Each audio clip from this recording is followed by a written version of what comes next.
Assalamualaikum warahmatullahi wabarakatuh. Gimana kabarnya? Baik kan? Oke, kita lanjut pada materi pertumbuhan ekonomi. Pertumbuhan ekonomi adalah proses perubahan kondisi perekonomian suatu negara secara berkesinambungan menuju keadaan yang lebih baik selama periode tertentu. Teori pertumbuhan ekonomi, teori klasik, dikemukakan oleh Adam Smith dan David Ricardo. Teori neoklasik dikemukakan oleh Joseph Schumpeter, Robert M. Solow, dan Harold Domar. Teori historis dikemukakan oleh Friedrich List, Bruno Hildebrand, Karl Buschel, Werner Sombart, dan W.W. Rostow. Teori klasik, Adam Smith di sini mengatakan bahwa pertumbuhan ekonomi sebenarnya bertumpu pada adanya pertambahan penduduk. Sedangkan David Ricardo mengatakan pertumbuhan penduduk yang semakin besar sampai menjadi 2 kali lipat pada suatu saat akan menyebabkan jumlah tenaga kerja melimpah. Berikutnya, teori neoklasik. Menurut Joseph Schumpeter, menyatakan para pengusaha mengadakan inovasi dan mampu mengadakan kombinasi baru atas investasinya atau proses produksinya.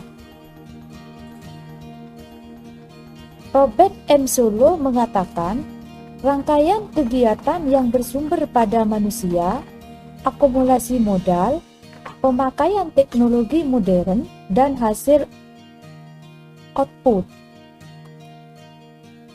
Harold Domar mengatakan, modal harus dipakai secara efektif karena pertumbuhan ekonomi sangat dipengaruhi oleh peranan pembentukan modal tersebut. Teori pertumbuhan historis, di sini menurut Friedrich List ada beberapa tahapan. Yang pertama, masa berburu dan mengembara. Yang kedua, masa beternak dan bertani. Yang ketiga, masa bertani dan kerajinan. Yang keempat, masa industri dan perdagangan. Berikutnya, menurut Bruno Hildebrand, tahapannya ada masa pertukaran dengan barang, masa pertukaran dengan uang, dan masa pertukaran dengan kredit. Menurut Karl Buschel, tahapannya rumah tangga tertutup, rumah tangga kota, rumah tangga bangsa, rumah tangga dunia. Menurut Werner Sombart, tahapannya perekonomian tertutup, kerajinan dan pertukangan, kapitalis.